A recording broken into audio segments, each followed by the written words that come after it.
Hello everyone, আসসালামু আলাইকুম। আমি বনানী ব্লগার। এই তো এবার ঈদে আমি কোনো ব্লগ করিনি। তো ঈদের পরের দিন খুব ভোরবেলা আমি আর আমার মেয়ে আমার বাবার বাড়ি যাচ্ছি আর কি। তো রজামনির বাবা আমাদের জন্য একটা গাড়ি আনতে গিয়েছে, আর আমি আর আমার মেয়ে অপেক্ষা করতেছিলাম যে কখন গাড়ি নিয়ে আসবে। তো এই তো মা মেয়ে আজকে ম্যাচিং ম্যাচিং জামা পরেছি, আর ওর চোখে প্রচুর ঘুম ছিল।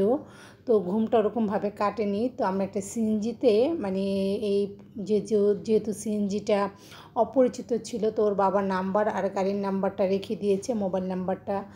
আর ভদ্রলোক আমাদেরকে খুব তাড়াতাড়ি করে নিয়ে যাচ্ছিল, যেহেতু রাস্তাঘাট একদম ফাঁকা ছিল। ভোরের যেই আকাশটা এটা এত বেশি ভালো লাগছিল, আর আমার মেয়ে ওদের আগ্রহে অপেক্ষা করতেছিল কখন সে নানু বাড়িতে গিয়ে পৌঁছাবে, সবাইকে দেখবে। এই আনন্দ মুহূর্তটা ওর জন্য সত্যি অনেক ভালো লাগার একটা মুহূর্ত।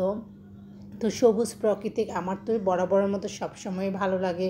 আর খুব সকালের আবহাওয়াটা একদম ঠান্ডা ছিল, সবুজের শান্তি যেটাকে বলে। তো রাস্তাঘাট একদম যেহেতু ফাঁকা ছিল, আর আমাদের যাওয়ার ওরকম একটা মানে দেরি হয়নি, খুব তাড়াতাড়ি পৌঁছে গিয়েছি। গাড়ি থেকে নেমেই ফার্স্টে আমি যেটা করলাম, কুরবানির গরুটা দেখলাম। তো মানে সবার এই ঈদের মধ্যে কিন্তু অনেক আনন্দ বেশি কম বেশি সবাই করে থাকে, আমরাও করে থাকি। আর বাবার বাড়িতে এসে কুরবানির গরু দেখতে পেয়ে তো আমার খুবই ভালো লাগছে। আমার এইটা প্রথম বলা চলে যে বিয়ের পরে বাবার বাড়িতে এসে এই কুরবানির গরু দেখতে পেলাম। সবসময় তো মোবাইলে ভিডিও কলে ছবি দেখা হয়, আর গরুটা নাকি খুবই মানে অস্থির ছিল। তো আমার ছোট চাচা যেহেতু এটাকে গোসল করাবে, তাই এগুলো সব কিছু দেখতেছিল। আর বাচ্চারা এদিকে অনেক খেলাধুলা করতেছিল, পাতা মানে লুকাচ্ছিল। তো আমার বোন এগুলো খুঁজে বের করতেছিল ওদের সাথে। আর যেহেতু খুব সকালবেলা গ্রামের বাচ্চারা ঘুম থেকে উঠে পড়েছে, সবাই গরু কুরবানি দেখবে, তো অনেক বাচ্চা কাচ্চা আমাদের বাড়ির আশেপাশে থেকে সবাই এসেছে। আর আমার ভাইয়ের ছেলেরাও ছিল, চাচাতো ভাইয়ের ছেলেরা, আমার ভাইয়ের ছেলেরা, বাড়ির ভাড়াটিয়ার বাচ্চা কাচ্চারা, অনেক মানুষ ছিল। তো এখন গরু যেহেতু কুরবানি দেওয়া হবে, এই মুহূর্তটা আমার মেয়ে তো খুবই এনজয় করতেছিল, সাথে ওর সাথে অনেক বাচ্চারাও ছিল, আমরাও বড়রা ছিলাম, খুবই ভালো লাগছিল। আর গরুটা যেহেতু একটু অস্থির ছিল, তাই বাচ্চাদের আমরা সেফ জায়গায় রেখেছি। তো এই তো আমিও দাঁড়িয়ে দাঁড়িয়ে দেখতেছিলাম, কারণ অনেক সময় গরু কিন্তু দেখা যায় যে বুঝতে পারে যে তাকে আল্লাহর নামে কুরবানি দেওয়া হবে। তো অনেক সময় ও ভয় পেয়ে যায়, কিংবা ভয়ে রশি ছুটে বের হয়ে যায়, দৌড় দেবে। তো আমরা সবাই বাচ্চাদেরকে ঘরে যে পিড়া গ্রাম দেশে যেটাকে বলে ওখানেও দাঁড় করিয়ে রেখেছি। আর এদিকে আশেপাশের অনেক মানুষজনই এসেছে, সবাই দেখতেছিল। আর ঈদের পরের দিন কোরবানি দেওয়া হচ্ছে, কারণ হলো যেহেতু ভালো কষাই পাওয়া যায় না, তো ঈদের পরের দিন যেহেতু পাওয়া হয়েছে তার জন্য দেওয়া। আর আমার ছোট ভাই তার ভাইয়ের ছেলের সাথে মানে আমার ভাইয়ের ছেলের সাথে খুবই দুষ্টামি মজা ফান করতেছিল, বাচ্চাদের সাহস দেখতেছিল আর কি। তো এই তো কুরবানি দেওয়া যেহেতু হয়ে গিয়েছে, আমি যেটা করলাম ঘুরতে বের হয়ে গেলাম। সকালের ওয়েদারটা এত বেশি সুন্দর ছিল। আর এটা হলো আমাদের বাড়ির পিছনের যে পুষ্করিণীটা, এখানে এই পুষ্করিণীর পানি এরকমভাবে আমরা গোসল কিংবা খাওয়ার কাজে ব্যবহার করি না। এই পুষ্করিণীতে হাঁস মাছ এগুলো চাষ করা হয়। তো হাঁস ছিল, ভালো লাগছিল দেখে। আর নিরিবিলি পরিবেশ, পাখির কিচিরমিচির আওয়াজ সবসময়ের মতো আমার তো খুবই ভালো লাগে। তো আমি ঘুরে ঘুরে দেখে এতে এখন মেজো চাচার বাড়িতে চলে যাচ্ছি দেখা করার জন্য। অনেক দিন পর আসলে সবার সাথে যদি দেখা না করি আসলে ভালোই লাগে না। আর আমার চাচি চাচাতো ভাইয়ের বউরা যেহেতু সবাই আছে, তো সবার সাথেই দেখা করলে মানে অনেক ভালো লাগে। সবসময় তো দেখা যায় ফোনে কথা বলি, কিন্তু তারপরে চোখের সামনে যখন দেখতে পাই সত্যি খুবই ভালো লাগে।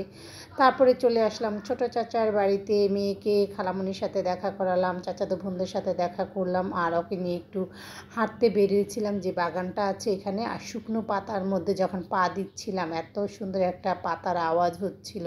গাছে প্রচুর কাঁঠাল ধরেছে। আমাদের বাড়িতে কিন্তু অনেক ফল গাছ আছে, আমাদের বাপ চাচাদের সবার বাড়িতে আম কাঁঠাল। আর মধুর মধুর ফল আছে যেগুলো এক এক সিজনে এক এক রকম ফল হয়। কামড়া, আমরাঙ্গা হতে শুরু করে লিচু, কদবেল, বেল, মানে সব ধরনের ফল আছে। আর আমার মেয়ে কাঁঠালগুলো নিয়ে এত মজা করতেছিল, ও যে ছুঁয়ে দেখতে পাইতেছিল এটি ওর কাছে নাকি অনেক। তো কাঁঠালকে দোল খাওয়াচ্ছিল।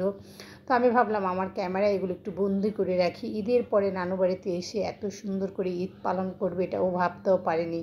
সকালের ওয়েদারটা এত সুন্দর ছিল। আমার তো সবুজ প্রাকৃতিক সবসময়ের মতো এত ভালো লাগে। চারপাশ শুধু সবুজ সবুজ, এখানে রোদের কোনো মানে গরমের কোনো কিংবা রোদের কোনো তাপই পাওয়া যাচ্ছিল না, প্রচুর বাতাস ছিল। আর এদিকে বাচ্চারা এখন গোসল করবে, তো ওরা তো অনেক এক্সাইটেড আর অনেক খুশি ছিল। তো সাথে আমার বোন ওদের দায়িত্ব নিয়ে ঘাটলায় নেমে গেল। আর নানু বাড়িতে আসা মানে এই বড় পাকা ঘাটলার মধ্যে গোসল করা, এটার আনন্দই আলাদা। আর বৃষ্টি যেহেতু হচ্ছে, সামনে বর্ষার সিজন চলে আসতেছে, তো পানি একটু বাড়তি আছে, পানিটাও টলমল করছিল। তো আমারও খুব ইচ্ছে করতেছিল ওদের সাথে নেমে গোসল করার জন্য। তো বাচ্চারা এই যে গোসল করতেছিল আর আমি পুকুর পাড়ে বসে বসে দেখতেছিলাম।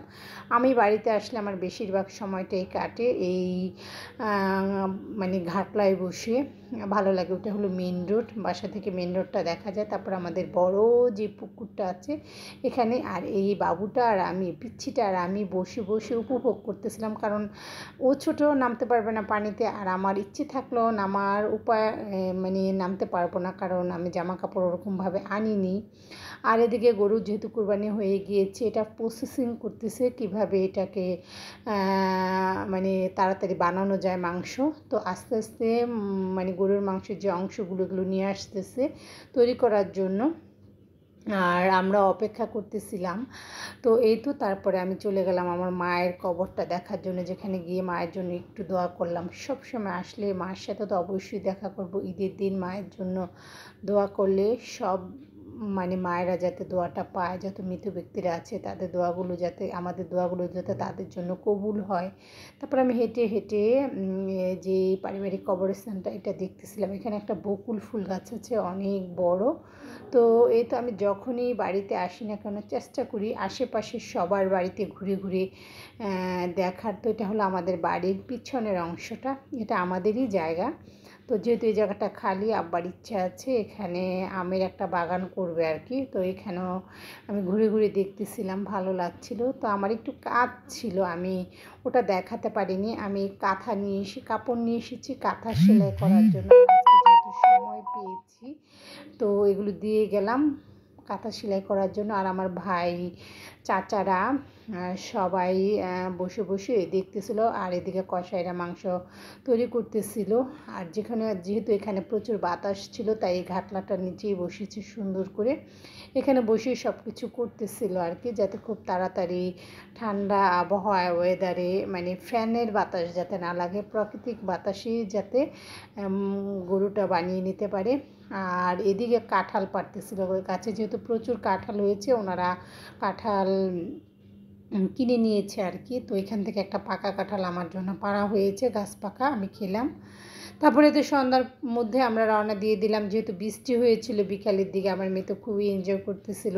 ঈদের পরের ব্লগটা নানুর বাড়িতে যেহেতু চলে এসেছি, বাচ্চারাও খুব এনজয় করতেছিল। আমারও খুব ভালো লেগেছে আজকের ব্লগটা। আপনাদের কাছে কেমন লাগলো অবশ্যই আমাকে লাইক কমেন্টের মাধ্যমে জানাবেন। আপনাদের কমেন্ট পড়তে আমার খুবই ভালো লাগে। আর যারা নতুন প্লিজ আমার চ্যানেলটা সাবস্ক্রাইব করে নেবেন, যারা পুরনো আপনাদেরকে অনেক ধন্যবাদ। এখানে আল্লাহ হাফিজ।